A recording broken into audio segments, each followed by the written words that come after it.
I saw these beautiful herds of cattle and grazing under the eucalyptus trees. And it was so idyllic and just seemed so wholesome and so simple. And then I would just see these massive rows of the containers where they put the baby cows. And I realized, oh, okay, this is evil. It's not a sacrifice. We've always learned how to eat differently. Nothing's being taken away from you. But I realized in actually writing this book that hierarchy is taken away. And I think that's the scariest thing for humans to reconcile with. My husband, he comes from a very middle America family, traditional ideas of masculinity. He's also an athlete. So, there was always ingrained, oh, you have to eat meat to build muscle and all of that. He was the easiest convert ever. I took him to a farm sanctuary.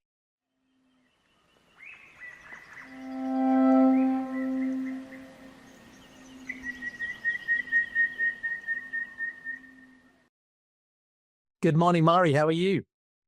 I'm doing well, Damie. It's so wonderful to be here after years of listening. Such an honor. Well, it's an honor to have you as a listener and a subscriber to the podcast. It's wonderful. You're one of those, I don't know if you like the term content creator, but whatever. You do create content, but you create content that people actually listen to and read and really engage with richly. So my audience doesn't compare to yours, but if you as a super famous person are listening, then I can claim a second order a little bit of credit there, I think. So so it's an honor to have you on. It's wonderful to get the chance to talk properly. So thank you for being a guest here. Thank you. Thank you. You're a superstar in my world. So I really, really appreciate it. And the questions you ask are not questions that I get to engage with very often. So I've been really looking forward to this with a lot of humility and intimidation, but I'm just really looking forward to grappling with some of these issues that have been on my mind since I was about 4 or 5.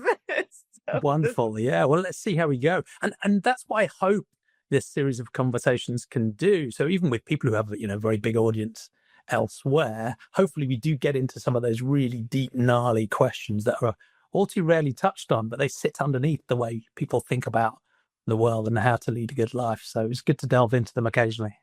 Yes. And such a fuel for creative work as well. And yeah, not many people have ever asked me what's real before. So I'm excited to see how that goes and interacts with my own work and my own exploration into the animal and sentient world. Sounds good. So, you know this already, but I guess as we've been dancing around, it is a series of conversations about what I think of as the deepest and often most neglected philosophical questions, the ones that matter most. And ironically, the ones I think that have actually got really simple answers, but most people around the world disagree. So, and they are questions like what's real, which we'll get into, how do we understand this amazing world we all share, and what matters, and critically, who matters, the deep questions of ethics. And I obviously have a bias, which you're very aware of, because I'm trying to popularize and normalize this very pluralistic, open, but radical worldview called Sentientism, which I summarize as evidence, reason, and compassion for all sentient beings. So it doesn't tell us what to believe, but it says let's use evidence and reason with humility to, make a good faith attempt at working it out, being open, changing our minds, so on. And on the ethical question, it's pretty open-minded, but it does insist that every sentient being, at least every being that can feel, that can experience, should matter and should matter seriously as we work out how to lead a good life. But I'm very lucky to talk to, as you know, a range of brilliant minds, not all of whom agree with that worldview. So it'll be really interesting to understand your own philosophical journey and how that plays through into your fascinating work. But before we get on to those big questions, for those of my audience who don't know you already, how would you best introduce yourself and your work? Ooh. That might be the hardest first tough question. Yeah. I am a writer and artist and speaker, and I'm just going to keep adding things, I think, because this has been such an experimental career so far in creativity, and it's taken me to some really interesting places. It's always began with questions, and that is what has made me very ambivalent about my own stance, especially in the more online days, I started as an illustrator and I would post illustrations on Instagram every day, amassed a really large following. And I was basically asking questions about how do I navigate young adulthood in a meaningful way? And a lot of that was kind of silly observations about dating and friendship and living alone and all of that, but it was the heart was really what matters to me as a young adult, what makes a good life, what makes a purposeful, meaningful life. At the time, I was living in Washington, D.C., which is a really career driven city. And I didn't really have a career to speak of. I was working a few jobs and really no career goals. I just wanted to enjoy and enhance my life.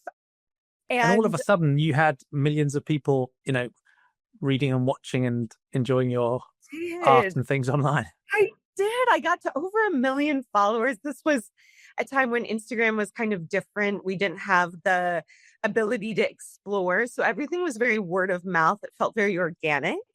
And it was a wonderful place to share my art because it was a time when social media was very democratic, but it was new. And so people I think treated it with a little more reverence, perhaps. And and then there was a moment when I realized, oh, social media is now for providing answers, not for asking questions.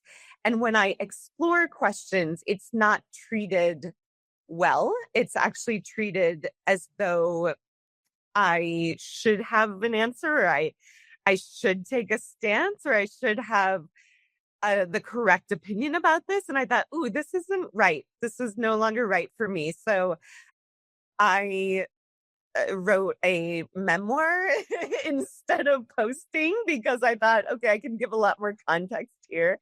I was recovering from a very serious illness and exploring my own healing in that and the many things that one learns during physical healing. And then in 2020, animals started coming to me. And I'm sure this was such a shock to my publisher saying, oh, I've got this new book idea. It's about animal behavior. So there's been many seasons to my creative career. And right now I'm in the season of animalness and humanness.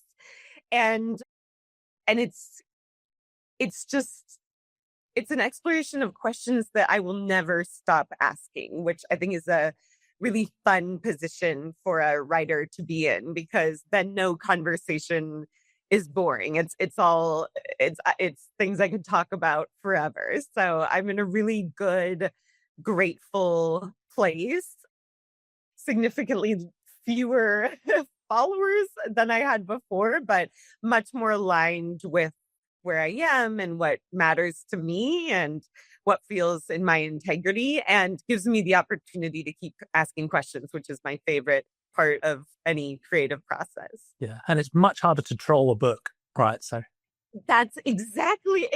People have asked me, is it more is it harder to write a book because you can't edit it? And I say, no, it's so liberating because you can give so much context and you can really flesh things out. And if people are going to willfully misunderstand you from there, that's on them.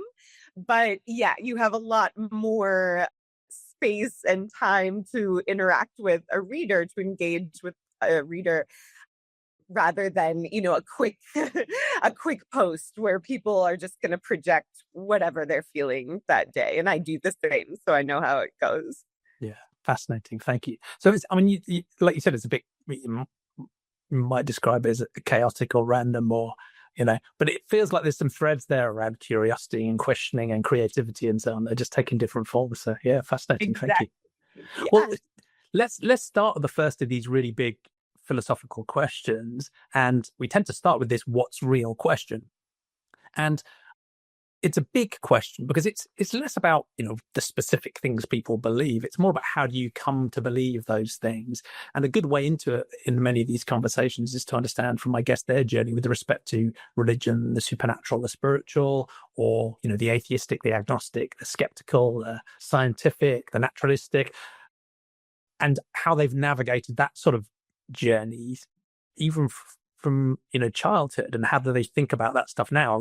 What is your overall approach to understanding this mad universe? So if you can wind the clock back as far as you like to sort of tell the story and then explain how you think about that stuff now. Yeah, I'm happy to share.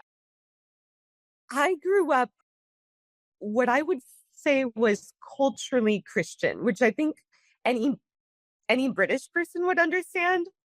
It's less it's less common in the US. There's such a strong connection in American Christianity between practicing religion and belief.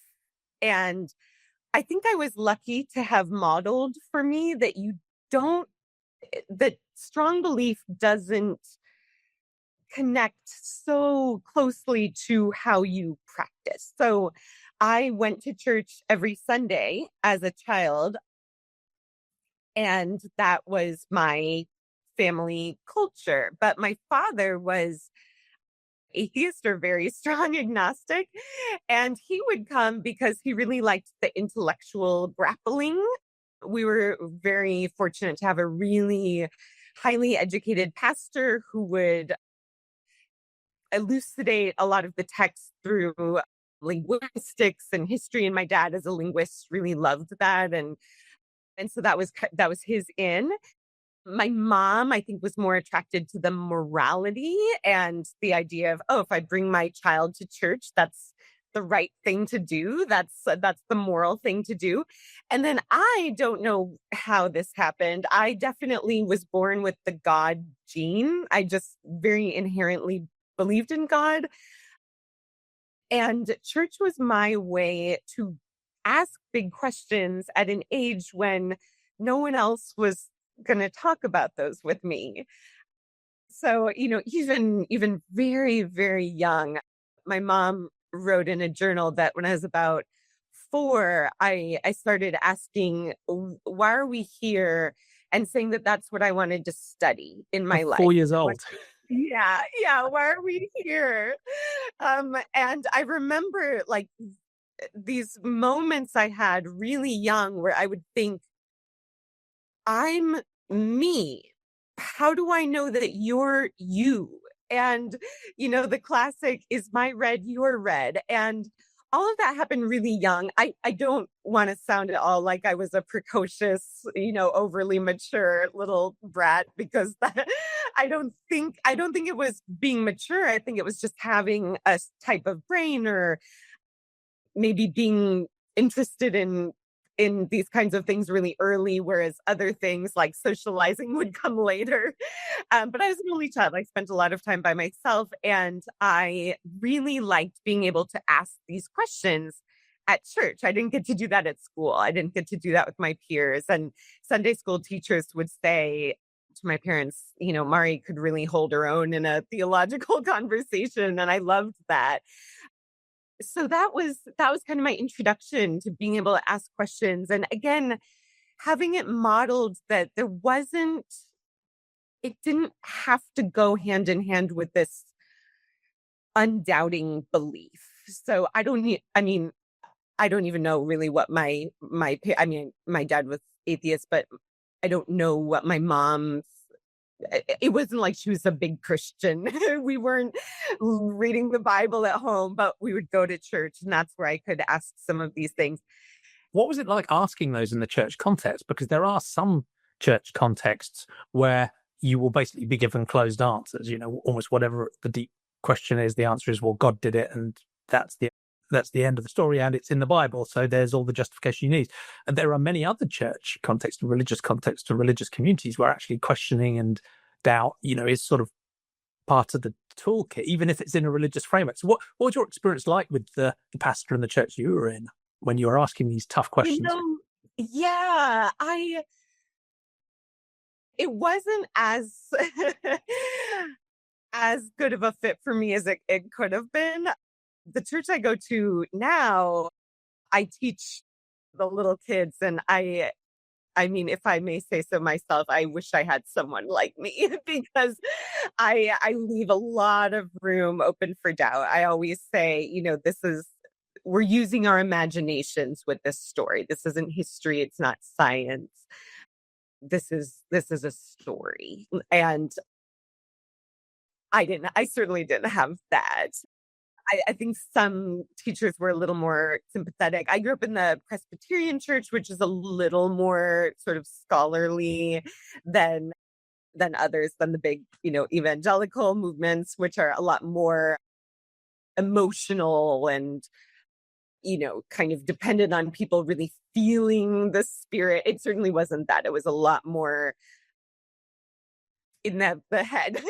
But still, it was the 90s, which was a time when Christianity in general in the US felt very threatened and felt like they had to defend themselves and find these facts like, oh, we found scraps of Noah's Ark in Israel. And it was a confusing time. It was confusing. I came from a very liberal or left leaning family, and I saw a lot of contradictions with what we believed at home and what was going on in the church. So it was confusing. I was not blessed with a lot of people who could really grapple with me, but at least I could ask the questions. And I didn't feel like doubt was the opposite of faith. I never got that sense. So that was very fortunate, because that would have been really hard as a child. And what I now know about myself, which I didn't know then, and this is such a big factor, is that I had very severe OCD, and I still do, though it's managed now. And one of the subtypes of my OCD was called existential OCD. And that's the compulsion and the kind of need, like almost physical need to know, am I real? What is God real? Am I a good person? Like these questions that now I think are fun were actually very haunting. You couldn't just let them go and carry on with a normal life, right? They were like, no, I No, need to know this stuff. Yeah. yeah, it was a need. And so I think that's also why I don't say I was particularly precocious or mature. I was a mentally ill child who needed assurance and needed to figure this stuff out. But now it's fun for me. Now it's my sandbox. But at the time it was scarier. Yeah, I can imagine. And is that linked to the fact that you very naturally believed in God, or do you think there was sort of distinct things? Good question. That's a good question. I don't know. I don't know where that comes from. Yeah. Because I never doubted God, which is interesting of me because I doubt a lot of things. I just, yeah, again, I don't know if it's genetics or something inherent to my DNA, but yeah, that never, if anything, I think it was more the doubt that I was doing right by God. So there were these moments I would have where I would think, am I a good enough person? That was a very common compulsion, obsession. And is God upset with me? And am I doing enough to win God's favor? I think, very like medieval self-flagellation questions that no 13-year-old should have been asking. Yeah. But those questions also really just got me so fascinated by other religions and other ways of thinking. And what was unusual about my journey, and different from yours, different from a lot of people who grew up sort of culturally Christian, is that I had that big sort of crisis when I was about 13 of, I'm studying world religions. I'm thinking for myself. I'm thinking outside of my family's values. And it actually got me a lot deeper into religious interest rather than apart. I was really interested in Islam, and it didn't threaten what I thought about Christianity, it actually enhanced it. And it was just hard to be to have this idea of churches being so contained. And I felt like my experience of religion was so broad. And as I got older still, studying medieval philosophy in college and learning so much about other religions, I was really fascinated with interreligious dialogue. So I thought I was going to solve solve the Middle East problems and learn all these languages, and it just kept bringing me into a broader, richer experience of life. And actually, again, kind of a different story than many people. The darkest times of my life added more spiritual dimension than took away. So I actually feel like I learned more about what was going on internally for me spiritually. But it was such a hard tension to think, well, I can't call myself Christian because I don't relate to any of these people. Even the more intellectual ones, I just thought, I don't I don't know what I believe. I like doing this. I like practicing this, but I belief doesn't have a lot to do with it. I thought pretty early, like, this is a myth, and I'm okay with buying into a myth. We buy into all kinds of myths. I mean, like money probably being the best example. I don't have a problem with a myth not being factual in order to follow it or believe that it's true. I think myths, while not factual, are true in the way that poetry is true, literature is true. And that I think has influenced my relationship with science as well, is like, I don't need a fact to know something is true. And I think science right now is in this very rigid stage where it's like in opposition to myth and to subjective experience, when really that hasn't been the case for most of human history. And I feel very comfortable believing in things that don't have hard evidence, because I just see evidence differently. So Yeah, that's where thank I you. am now. So if you see a lot of these things as myth, would you say you believe in God now as a factual existing phenomenon, or would you say you believe in the network of myths around God and enjoy practicing, their implications and see the links between the myths of different religions and how they might have common ground? And Great question. I I don't know if God is real, and no one does. And I feel comfortable saying, gosh, I've actually never thought about this before, how I say I believe in God, but that doesn't feel accurate. It's like I trust in my own experience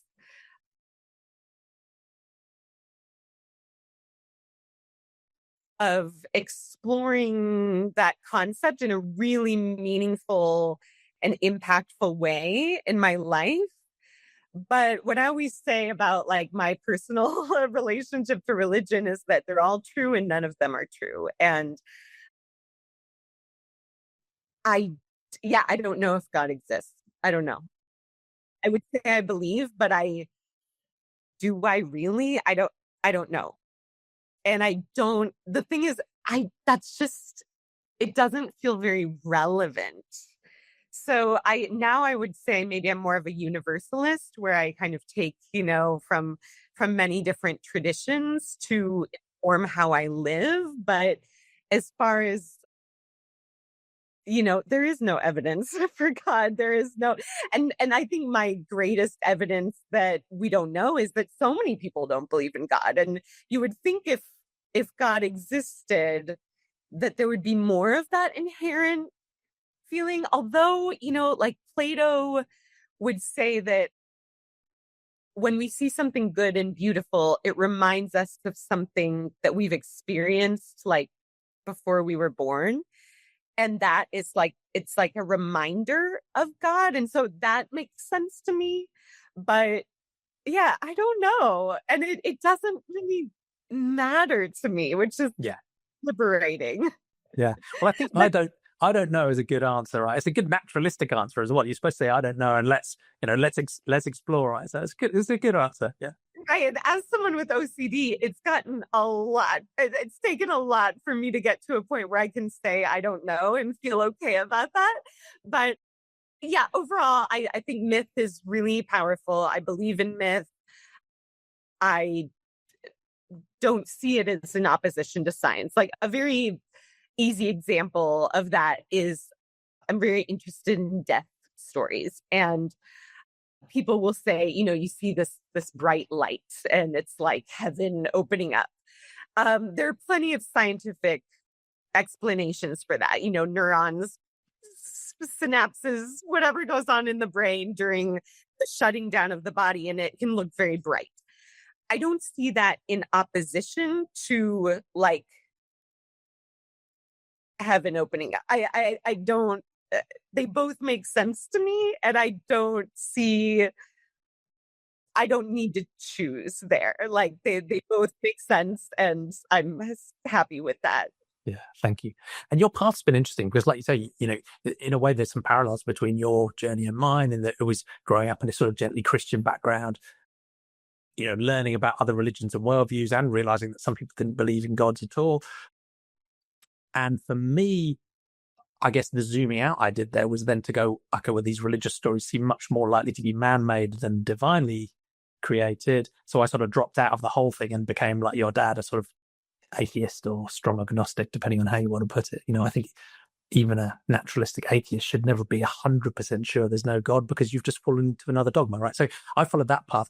Others, and this seems similar to you, is as you looked at the different religious worldviews, it may have disconnected you to some degree from, Christianity specifically, or a particular variety of it, but you were then finding commonality and value and richness between them all. And some people take that to say, maybe all these different 10,000 plus religions around the world are really grasping for the same underlying truth. And maybe that's the meaning we have there. So they might go from a religious stance to something that is still theistic, right? They think there's a God, but it's just not trapped within any one of the religions.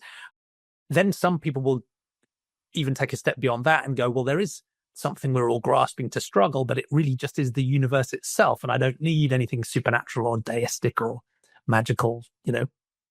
If I worship anything, it is the universe, or if I search for something transcendent, it is the universe. So it's really interesting to see those different parallels. But one of the things I was interested in touching on with you, because I guess there's two main reasons why I generally try and talk about a naturalistic approach. And I think you use a lot of this because it's about questioning. It's about following the evidence where it leads. It's about doubt. It's about even big questions like, does God exist, or is my religion true? Nothing's off limits, right? We keep asking the questions. So I think you do that. I think you probably add in maybe some more just deep felt sense, emotional, experiential stuff than I might. I might be a bit more, skeptical about that than you. But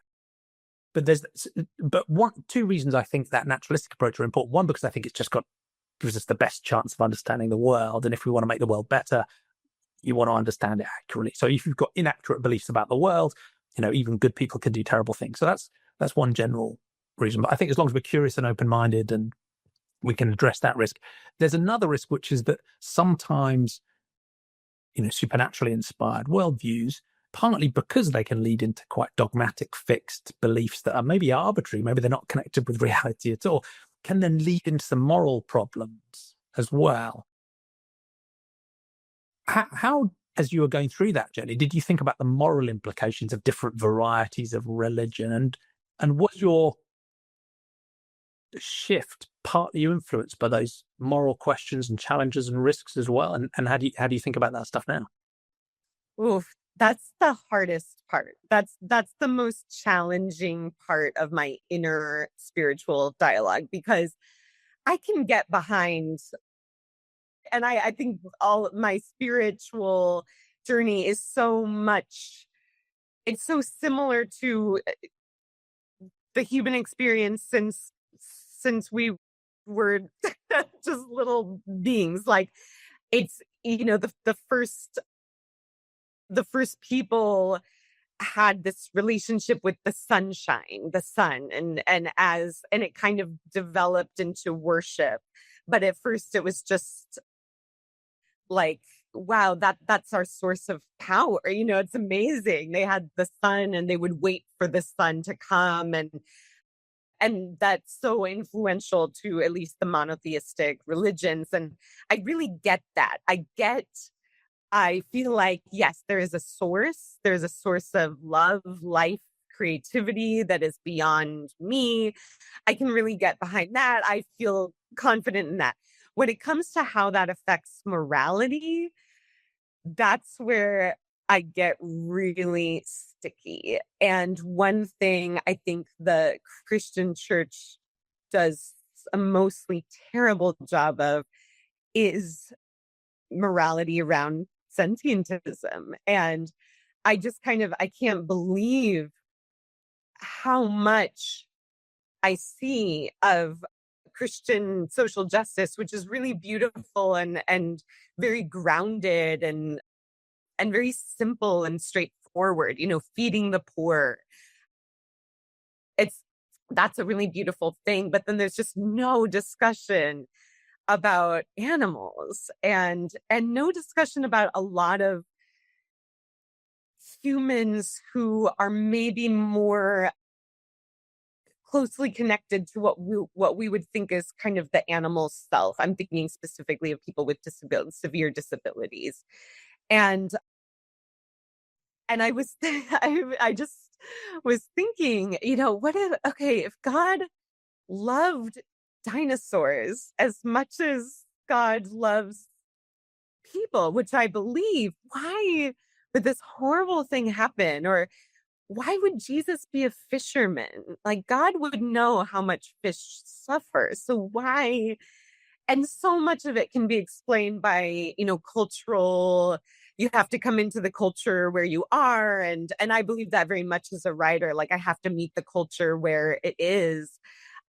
But that kind of thing, then I think, well, my morality is based on something different, because the Bible isn't really helping me out here. Definitely. I mean, I've never been a big Bible reader, and even, the moral codes of other religions that I respect so much. I mean, Buddhism is a pretty good template, but it's still made of humans. And yeah, that is the hardest part for me, is figuring out my moral framework as a spiritual person. And the two actually don't seem as connected as one would think. Yeah. So you're not in a position of taking, the Quran or the Bible and going, here's the list of rules, therefore this is good and this is bad. It doesn't feel like you're drawn to the sort of divine command idea of ethics where there's no real good and bad. It's just doing what you're bloody told. It doesn't feel like those pull on you very strongly. And this is one of the things I find as I study different religions. It's, there is so much good there, right? There's ideas of universal compassion and love and helping the disadvantaged, and the golden rule, doing unto others, loving thy neighbor, the Samaritan story, right? There's so much good stuff. But then depending on the interpretation and the variety of the religion, you then bump into these situations where that universal compassion is no longer really that universal. It's actually brutally conditional, right? Because as soon as you break the rules, maybe you'll burn in hell for eternity. Or even if you never found out about the rules, you'll burn in hell for eternity. I'm like, this seems a bit, dodgy for a perfectly benevolent, morally perfect God, right? Why did you create hell in the first place? Or as you were saying, like the unthinking exclusion of non-human animals, or non-model humans, right? If you're a human that doesn't believe in the right stuff, or you're a human that isn't the right sex or gender, or doesn't have the right sexual preference, or if you're a human that has the, wrong ethnic background, right? All of a sudden things look a little bit bleak for you, right? So, and I think that's part of the the challenge of understanding this dazzling variety of different religions is there's some really good, powerful stuff there, but there's also a lot of really bleak, nasty shit that people struggle to give up because they're locked into quite a dogmatic worldview that will allow questions in some spaces, but not there. Right there, you cannot question because the answer is already laid down. So I should stop giving a lecture, but it's interesting how you sort of your navigation of that seems to have been to like, okay, it feels like maybe there's less of a connection between your spirituality and your morality than you might think. They're certainly not hard coded together. Yeah. I mean, yeah, it's been very challenging my whole life with the Christian ethical framework. I mean, I've just chosen to not believe in hell, not believe in any of the scary stuff from a really young age. By again, growing up in a more and very left leaning family, never had a problem with sexuality or any of those things, but especially again came up in the 90s in the US, this very like moral reckoning that we had, which was kind Yeah. of embarrassing. But then now, so it's like, okay, that social stuff, I don't have time. I don't care. And I know so many Christians and many beautiful Christian writers who have written, against many of those awful things. But it really is like, again, kind of stepping into a church that is so social justice oriented, such a, again, straightforward relationship with, well, if God is love and created the world of love, then we love these beings and, welcome the immigrant, all of these beautiful ideals. And then they have like barbecues with dead animals. And we even, with the climate discussions and all of that, it's like, oh gosh, so many beings are being hurt here, and people too, as people get so hurt by, terrible climate decisions and by animal use industries and all of that. That's where I'm like, is there another framework I can borrow? Because this one isn't doing it for me. Yeah. And I mean, we're already beautifully come onto the sort of what matters question, the deep question of ethics. And, a snarky atheist might say, well, you and these socially progressive Christians are just cherry picking, right? If you want to evaluate the Bible, you've got to take the bad with the good. And I'm like, cherry picking can be good, right? If you're picking out the good bits, this is awesome, right? This is awesome. But it does lead to the question of, okay, so how are you choosing? How are you and the socially progressive Christian choosing? If the basis for your morality isn't, the Bible as a whole, what is guiding it? And in a way, you've answered it in a sense, because it's, if God is love and compassion, then that's the core. We take that. Is that where it comes from, or do you think? Do you actually have an independent morality as well? Like if you woke up tomorrow morning and you'd had some sort of revelation, or you read some book, or you'd thought things through, like, I'm actually now very confident that not only is there no Christian God, there's no God at all. And while those myths are interesting and I can see the value of them, that now has no relevance to my morality at all. What would be left? Would you still have a distinct felt sense of good and bad and right and wrong? And how would you define that? It's a wonderful question. As I played around with what I think God is, because that's a pretty big question, a lot of people in my position moving away from the church, but still holding a lot of those same values or structures, mental structures,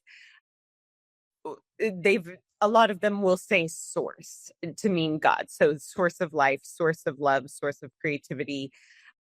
I really resonate with that. I also love in Christianity the embodiment of God as a baby and someone who died. I think that's just a really beautiful myth, no matter what. And it would be very hard to imagine. I can imagine like my morality without God as most people think of God, but without that kind of higher power is really challenging. I'd be curious, like I'm going to think about it, But it feels to you like there has to be some original source that's way beyond you. It can't just be something that comes from within or yeah. Well, yeah. okay.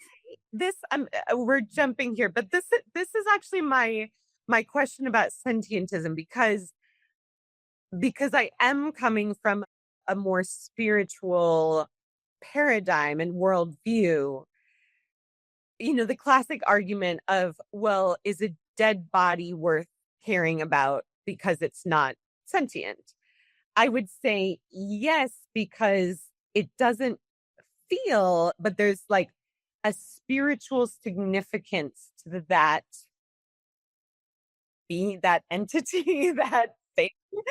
And so when I think about animals, it's, there is like a spiritual significance that I think they have, as in like they were created is a really strong word for what I mean here, but they are infused with worth, inherent preciousness, which I think goes beyond just caring about them. There's kind of I mean, I would say a sacredness to all sentient beings, which I think goes farther than sentientism, or maybe is less so. I'm not sure, but yeah. So it's hard to imagine. It's hard to imagine, and I'm really fascinated by atheist ethics.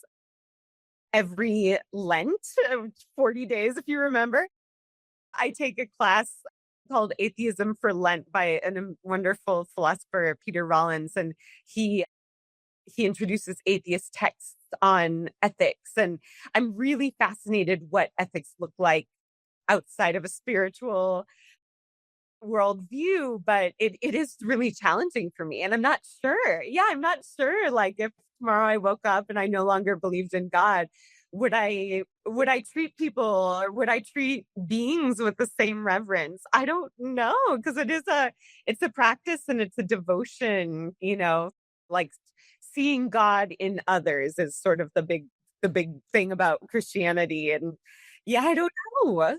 Well, it's fascinating because I think your way of thinking about morality and ethics is quite distinct from mine, but actually there's some very powerful overlaps at the same time. Because I think, if I was one thing about sentientism is it doesn't say we can't care about insentient stuff. It just says we should care about all the sentient stuff. So you could go beyond and think about dead bodies. I mean, I'm personally quite reasonably strict in that I struggle to see the direct moral significance of anything that doesn't have their own experience. So to me, technically, a dead body is no longer a moral patient, just as, the bones of someone who died 100,000 years ago is no longer a moral patient. They can't be harmed, they can't be benefited, they can't be impacted in any way whatsoever. So technically, I don't see them as a moral patient. But of course, I wouldn't treat a dead body with disrespect, because probably just some inbuilt felt behavioral stuff. Like it's like, but more technically, because out of respect for the family, the friends, those around us, the significance and the symbolism of the dead body for the living sentient being that they once encapsulated, so in practice we'd probably end up, probably behaving in a very similar way, even though from different positions. And maybe the same is true with sentient beings, because for me, in a sort of, a worldview that largely doesn't have any spiritual or supernatural stuff in it at all, or I think I give a very small credence to that stuff. The moral pull for me is because that being values themselves and their own experiences. They have their own interests, their own perspectives. So almost by definition, for me, if I want to call myself moral, I have to care about what matters to them. And that's the moral link. And that happens because they have a perspective, they have an interest, they have sentience, with no need for soul or sacrality or anything else. Whereas I think your sense is that there is something imbued into them. I don't know if you'd use the word soul, but there is something there that you were talking about, the sacrality. And again, maybe we practically end up in some pretty similar places in the decisions we take. But it's a different flavor of describing how and why those beings matter. One is because they're imbued with something sacred, and the other one is, well, because things matter to them, so I should care about them. Right. Right. Yeah. I think I would use the word soul. So yeah, good interpretation. Something that I've thought about a lot, and I think this is something I really respect about the atheist framework, is that there's this there's this tendency that I have, and I'm sure other people of faith have, where I think about imbued goodness, or I think about imbued, again, like preciousness, these words that imply a sort of, there's an inherent beauty, there's an inherent good, good to living things. And then you see, I mean, a lot of us think Then of you meet animals. people. Then you meet people, and even animals, and you think of animals as, the purest beings. Yeah. And they're just ruthless. And there really is, in so many species, no care for others, complete selfishness. I see a lot of parallels. Again, I'm really just really interested in disability ethics. And I used to work with people with intellectual disabilities like Down syndrome or fetal alcohol syndrome. And a lot of people would say, oh, they're angels, they're pure and childlike. And like, no, a lot of these people sucked. Like they're selfish and they're mean. And some of them are really nice, just like every human. The normal And variety, so, right? Yeah. exactly, exactly. And I think sometimes what's really, I think, hurting sentientism is that people believe that animals, that, okay, how could I hurt a kitten? How could I hurt a puppy? They're so pure, they're sweet, they're loving toward me. But there's a lot of animals like rats, which I'm fascinated by, who are not that way. Do they deserve any less? So many of our social progress movements have been argued for by saying, oh, but these people are so good, so we have to treat them well. We're seeing that with immigration right now. Oh, but they're not just bad people, like our president would say. There's people who are hardworking, there are people who are, want what's best for their family, but a lot of them don't, because humanity is complex. And do they still deserve rights? Yes. So we get kind of hung up on this, like, oh, if it's a good person or a sweet animal, oh, cows are so loving. Cows are just like big puppies. But what about, like chimpanzees or baboons is a better example of just kind of like, wow, you've evolved in a really weird, bad way. You're still deserving. And I think religion, there's so much tied in goodness and a certain standard of morality, whereas atheism says you're sentient, you deserve care. And that's something I very much am interested in, even though I'm sure, like many humans, it's hard for me to even, fully get into my landscape, because it's hard. It is. I mean, we all struggle, right? And I prefer a sort of justice approach that is actually quite skeptical about whether things like free will and agency can even exist. And it would take, modern conceptions of justice and keep most of it intact, but strip out the retribution, right? With this urge to just hurt someone because they did something bad, for no other reason. But I still feel the retributive urge, right? I mean, we all we all do. It runs quite deep. So it's hard to do. Yeah, thank you. And I'm interested because the second part of this ethical question, because you've answered the first part about what matters by going back to that idea of source, compassion, love, and maybe from the socially progressive Christianity you grew up in, questions of justice and fairness probably get laid into that as well. And as you've been talking about already, one of the frustrations with humanity writ large, religious or not, is that many people would agree with you and go, yes, those are good things, Mari. This is, tick, tick, we agree. But they have a very selective approach about who those things get applied to within the human species, as we talked about, but also more broadly and think about non-human animals. So what was your journey on the non-human animal front? How did you come to think about them more seriously as moral patients in their own right? And how have you coped with the implications of that on your life in a society that basically doesn't take it seriously? Yeah, not well. Not well. um oh, yes. I would say it goes back to quite early in my life, university era, where I learned about liberation theology in Christianity. And that was a movement that developed in Latin America in the 60s and was really influenced by Marxism. And it's the idea that God has a preference for the poor. And like God's favorite people are poor people. I have not incorporated this belief into my own inner inner world. I think it's really interesting, and it's definitely influenced how I think about who matters the most, if we're going to say that. So my idea pretty early on is the more oppressed and the more impoverished in any way that a person is, the more favor God has for them, the more favor love has for them, the more we should love them. And I mean, Jesus says this in the Beatitudes, blessed are the poor. And The meek will inherit the earth. And exactly. Yes, yes. Which I think is the only part of the Bible that I 100% believe as both fact and truth.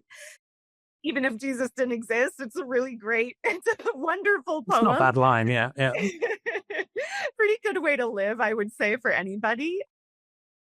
Talk about cherry picking, but yeah, that really affected me. And I that started a big love affair with social justice, which now I'm kind of rethinking in a lot of ways, but I think that was really my core morality. And I think that just so easily transferred to animals because I saw them as the most oppressed beings, but still very valuable.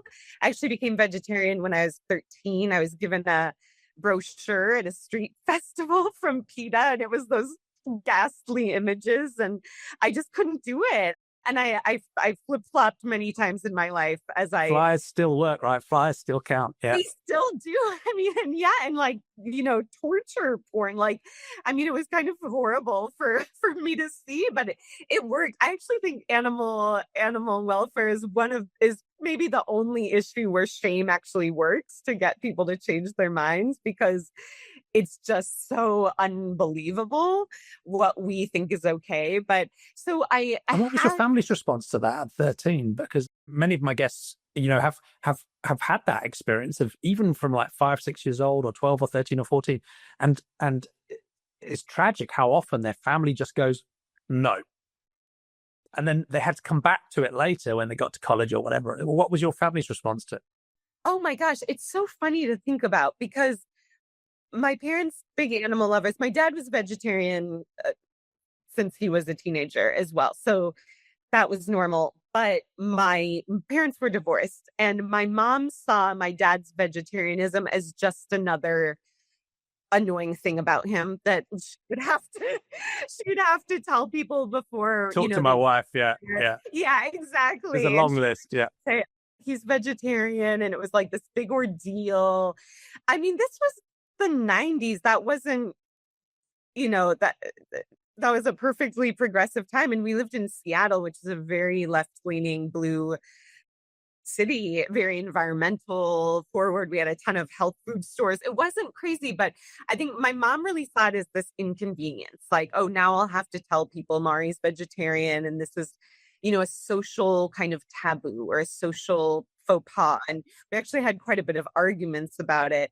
Now she's the biggest animal lover, but yeah, it was actually challenging. And I was very shy at that time, and I having to assert myself of, oh, I'm vegetarian was was hard. But it led to me doing so much research on, vegetarian friendly restaurants and the slow food movement, which I got really into, and I got excited about food policy. And that led me to kind of localvores, eating within a radius of my house, and getting really into seasonal produce. And so it was such a joy for me.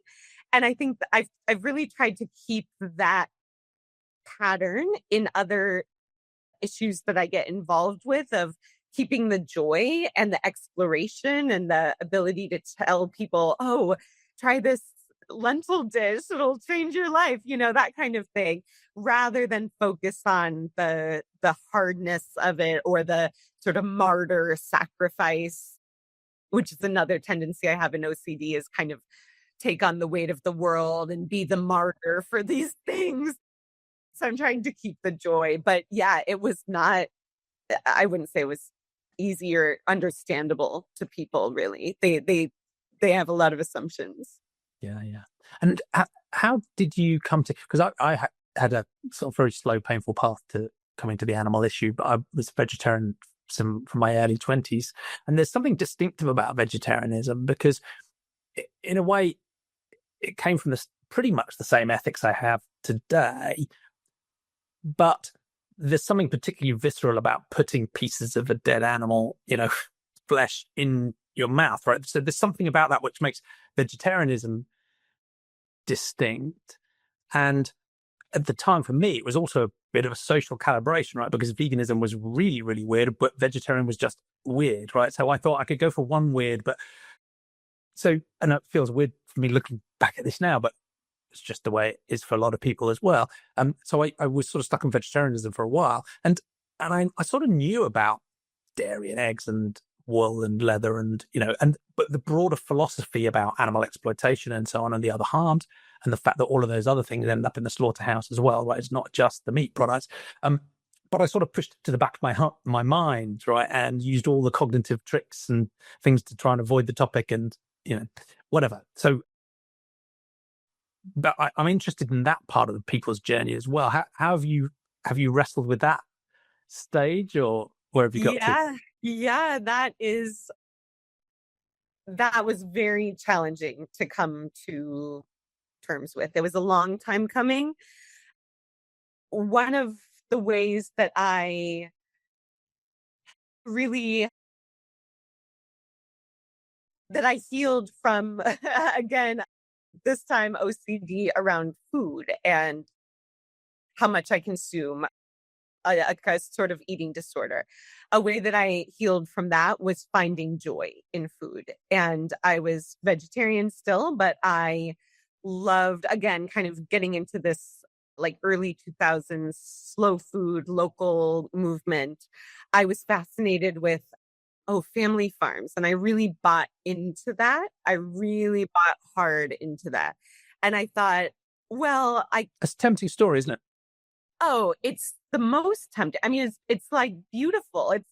You see on the milk carton these these pictures of beautiful, happy cows, different species, and what's wrong with that? I mean, I had no conception.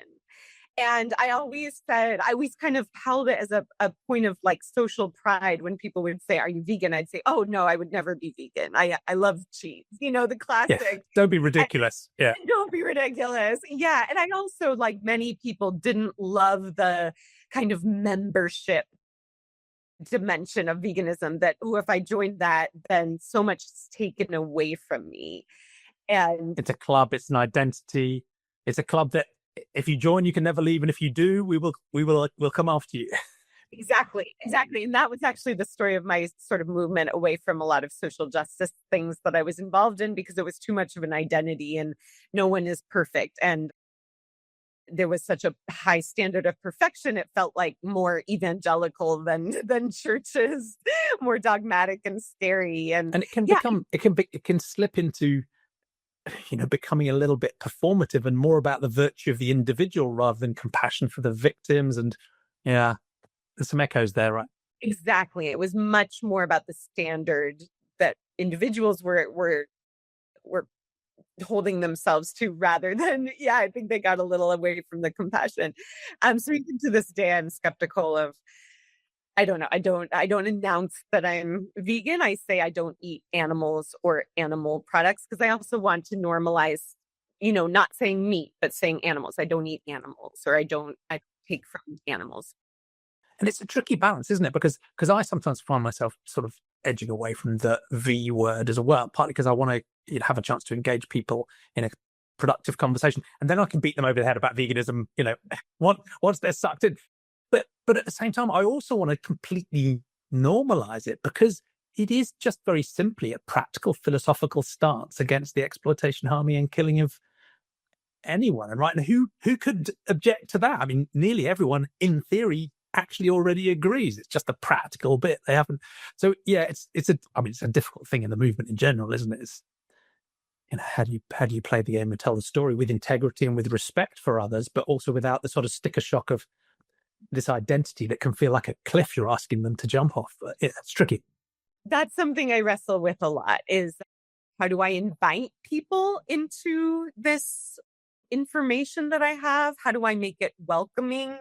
How do I empower them to make their own decision? Because that's the most important part of their journey.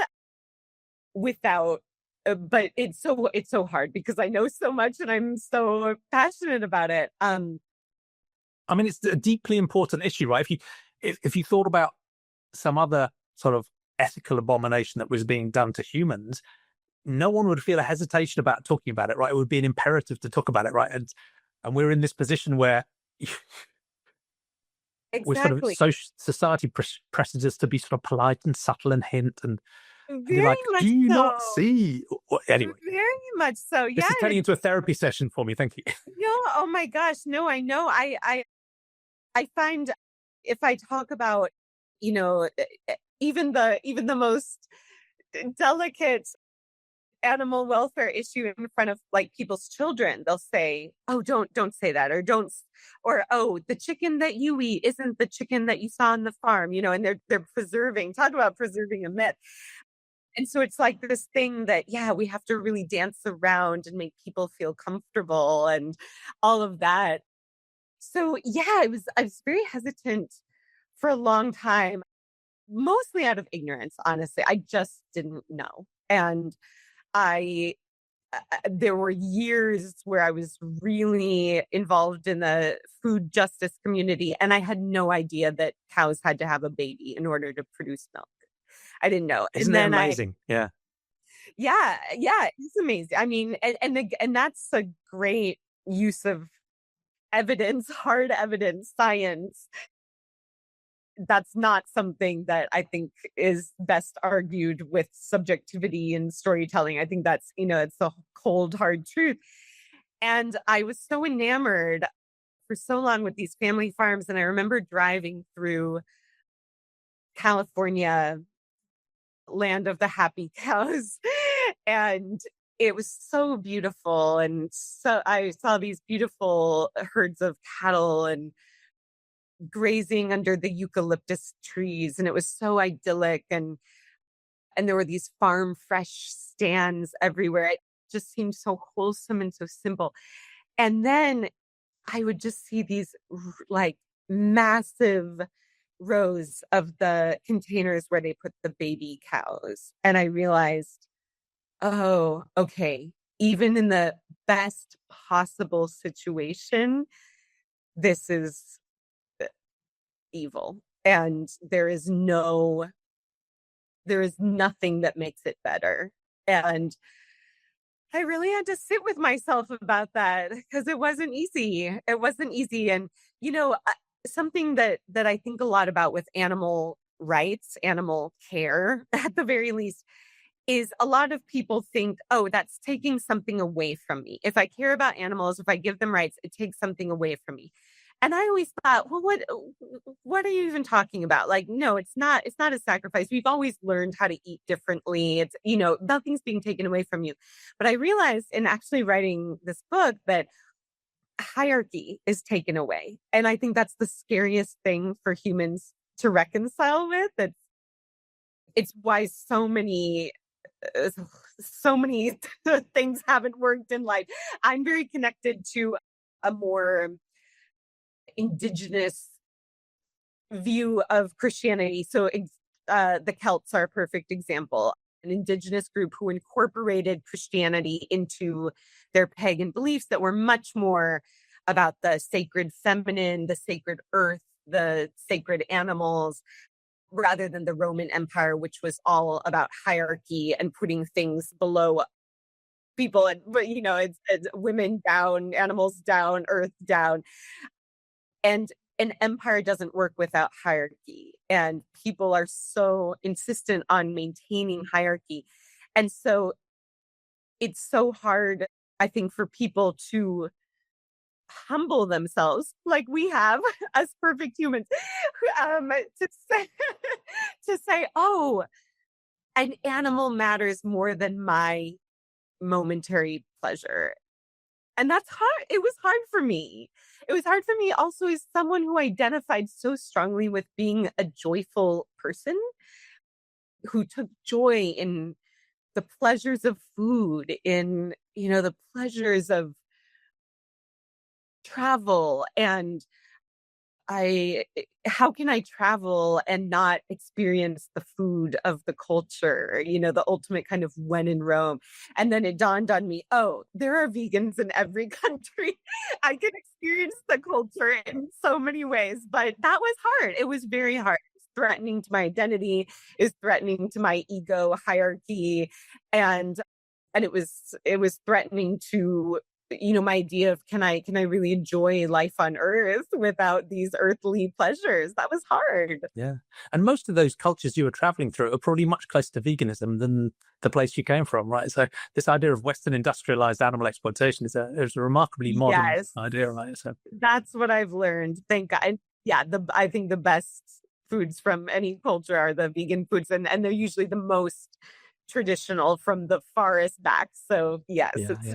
it's been a happy journey from there. Yeah, exactly. And the idea of it being a sacrifice is interesting because there can be, there are some genuinely challenging links between all sorts of food restrictions and some food related behavioral disorders, of course, and you need to treat those very seriously.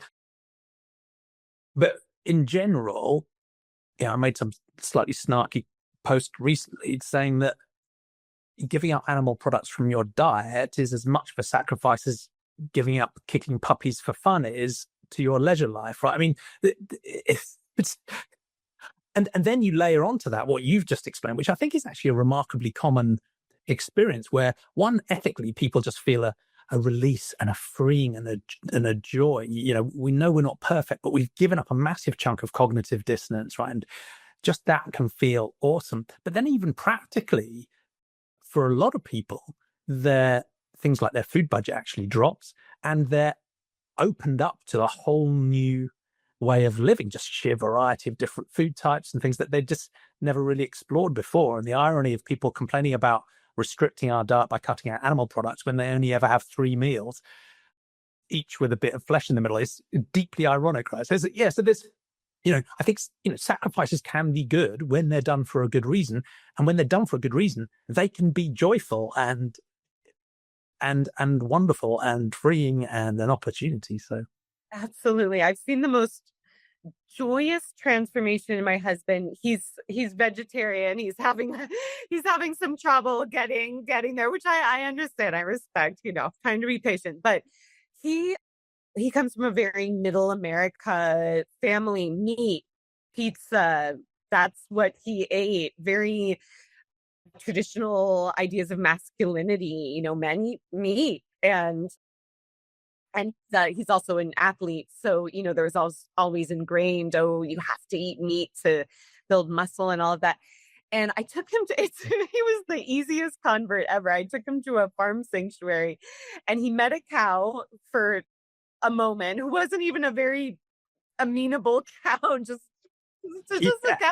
they're not all friendly, right? Yeah. Yeah. And he said, I've eaten my last burger. I can't live with myself. And he's never cooked. And now he's been cooking the most beautiful vegan, mostly vegan food. He doesn't even need the cheese or yogurt. And his creativity has exploded.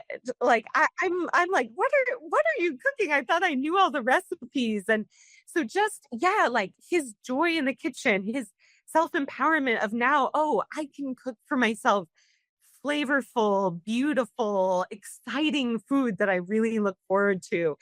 It's like the ultimate example of how much can come into your life from a relatively simple sacrifice. And I know it's so loaded with culture and socialization and all of these things. I don't want to minimize that at all. But yeah, it's like, it's one of the best things I think he's ever experienced in life. And it's a very cool compliment between you at 13 years old seeing that horrific scene on a PETA pamphlet, which absolutely is a strong moral imperative, and him just getting to spend time with a cow living the life they want to lead, right? And that's a wonderful and again joyous, sort of more compelling vision, which is, you know, the potential each of these animals could have if they really wanted to do what we all want to do, which is lead a long, happy life with our families. I mean, it's pretty much that simple, right? At least for the, for the mammals and the social animals, right? Yeah. Thank you. Right. Yeah, Well, exactly. maybe in the time we've got left, I wonder if we should come on to the final big question, which is how can we make a better world? So we've got, generally an approach to understanding reality. And you and I might differ a little bit there, but there's a lot of curiosity and open-mindedness and, and doubt that we share. And then we've got this expansive vision of who matters that isn't just humans, it's the animal kingdom as well, whether it's because they're sacred or they're ensouled or whether it's because they're sentient. I think, regardless, right, we come to a similar sort of place. But in a way, we've made this challenge of how do we make a better world much harder for us, because we're not just caring about 8 billion humans anymore. We're now caring about, maybe a quintillion sentient, maybe ensouled beings around the planet. So as we think about how to make a better world, I'm interested in, one, do you have some sort of utopian vision for how we might transform the role humanity could play with respect to wider sentientity?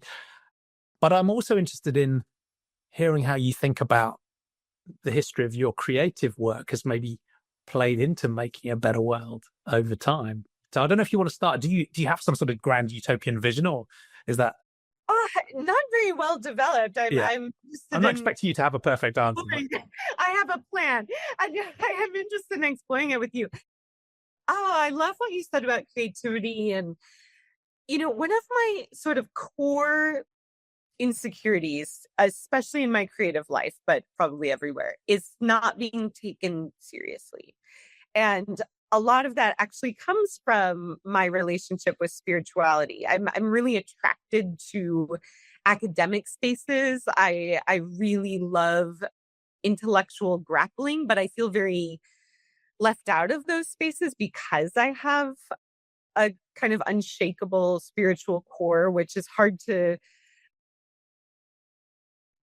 it affects so much of what I think, but it's sometimes difficult to bring into those spaces, even though, of course, plenty of academics are religious, but I've just felt the tension between those. And actually, if we want to continue the therapy session with my dad, who was a extremely intellectual, very, very, very smart linguist, historian, philosopher, who really was upset by my spiritual proclivities. It really upset him and triggered him, and he did not like that. He did not really approve of it. And what do you think it was that he was? Why did it upset him? this is my biggest question. I think because he had so much trauma with the Catholic Church and was just like horrified that I would be participating, even though, again, he brought me to church when I was little. I don't think he thought it would stick as I got older, and actually became kind of like really into it. That was the thing. And he was like, what have I done? Exactly. And I'm sure it's not, I mean, I'm going to be a parent in less than 2 weeks now. I'm giving birth. Oh, wow. Congratulations. Yeah. So I'm thinking a lot about the future, what I think a future world would look like. And I know how easy it is to project on, your children, and you want, you want them to share your values, and I didn't. So in my creative work, a big insecurity is that, oh, well, I started doing these little doodles and it's very feminine, it's very DIY. I'm not painting, I'm not oil painting. I'm not doing these like academically approved ways of communicating. My writing is very playful. I like to be funny. I like to explore. I don't like to have a definitive take on things, but I also realize so much of what I do kind of looks childlike. And I have grappled with that a lot. And where I've come to is actually really inspired by the Baha'i faith. Do you know much about Yeah, them? yeah. Yeah, It's it's like fascinating. it is fascinating. I don't know a ton, but I love the idea of so everyone or many people are prophets in their own way to spread a message of love, and people receive it in different ways. And so, Jesus at his time, he said it to a specific group of people who would receive it in that context. And I thought, oh, well, the way that I draw, because it's not very sophisticated, is probably more accessible to a lot of people than Clearly. Yeah. more academic stuff. Or if I add illustrations into my books, maybe more people will warm to it and therefore warm to my message that I'm really trying to connect with them. And so it's been, I've had to gather confidence in myself, knowing that I have been really influenced by the most accessible, happy ways of transferring knowledge. It doesn't have to be so mental. It can be very visceral. And even with the church, something that I think is so embarrassing about Christianity is this compulsion to make it science-like post Enlightenment. So, oh, we have these facts. We found Noah's Ark. We did that. And it's like, oh God, this is the worst. Just go back to where you were in the medieval era when it was all mystery and no one even again, like the belief wasn't a big part of it. It was just experiencing mystery and experiencing the world. And I think, well, that, like, why is Christianity needing to be taken seriously by atheist academics? Like, why can't it be confident to be its own thing?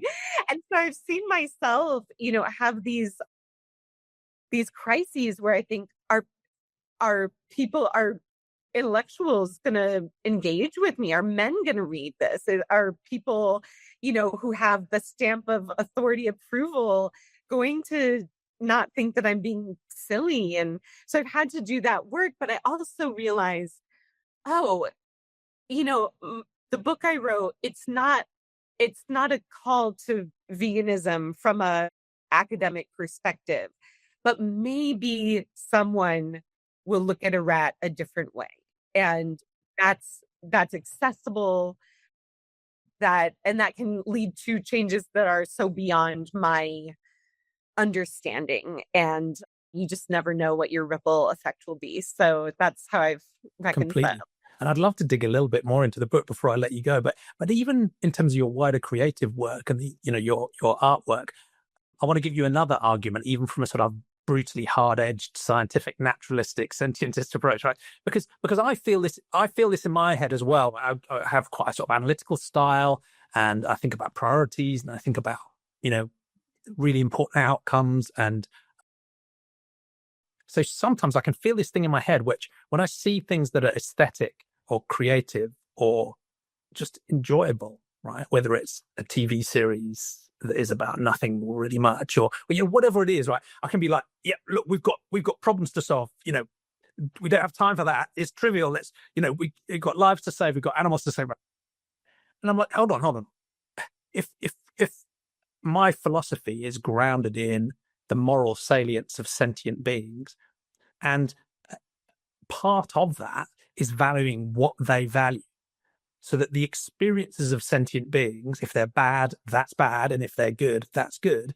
something like your Instagram account has generated millions of minutes, if not seconds, if not hours, of dazzling points of joy in the lives of millions of sentient beings. And I'm like, that's awesome, right?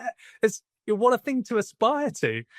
Even if there wasn't a message or blah blah blah, which of course there is, right? There's messages and values and stories in there as well, right? Even if it was just fun, you're like, that's important. So there you go. There's another Oh, argument for you. I appreciate that. You're right. Like providing a pig with a toy is not less important Yeah, than food and shelter. I really appreciate absolutely. that. Thank you. Thank you. It's taken a long time for me to get there, but I so appreciate it. And I think, if I think about my dream for a better world, so much of what I learned writing this book was how much embodiment. So being a body, not being inner, but being a body connects us so much to our animalness. And it is when we disconnect from our bodies and we believe self and body are two very different things that we cause the most suffering. And I'm thinking about, I just now go through the streets of New York thinking, who designed this city for human or animal bodies? Like, this isn't for bodies. This is for robots, really. And I think about how so many of the traits in both humans and animals that we think of as problems are because the world isn't designed for bodies and taking care of bodies and not using bodies for our own needs. So, for example, in Massachusetts, there's a kind of historically deaf community. There's through genetics, there's a lot of deaf people in one area. And because of that, they've created this kind of deaf utopia where they don't use buses, don't have horns, they have other ways to signal. And the community is set up for deaf people to access society in every facet. And that's then deafness isn't a problem. It's just part of the community. It's an easy thing to navigate, and in fact, in many ways, it's preferable to navigate. And so my vision for a world is a society that really honors the body, because then I think we're not looking at animal bodies as something, but someone. And disability, again, being a big fascination of mine, we're not looking at being in a wheelchair as a problem, but as something natural, something normal, maybe even something inevitable. And we're not looking at barking dogs as a problem to solve, or we're not looking at pigeons and rats as an urban problem to solve, but just a natural part of our existence. Again, kind of eliminating that hierarchy of who gets to be in society in a meaningful way and who doesn't. So that would be my vision. And I think pretty hand in hand with that is honoring the gifts and the skills of all people. And some of us make simple doodles, and some of us are academics, and we need all of it. And again, eliminating the hierarchy of who gets to talk and who doesn't. That would be my dream society. Love it. Thank you. And the patterns of your books are interesting as well, because I guess that, Am I There Yet? And Maya in a Sky, or partly about your own journey. And people might see that in a sort of self-help context, because it's helping them think about how to lead a life and meaning and purpose, and, some of the deep stuff we've talked about today. And in a way, you frame the new book, How to Be a Living Thing, sort of in that same context, because it's saying that we can learn from these non-human animals. But at the same time, as you've said, you're also hoping that helps people feel compassion and empathy for them as well. Before I let you go, is there anything else you wanted to say about that book specifically that you haven't covered already?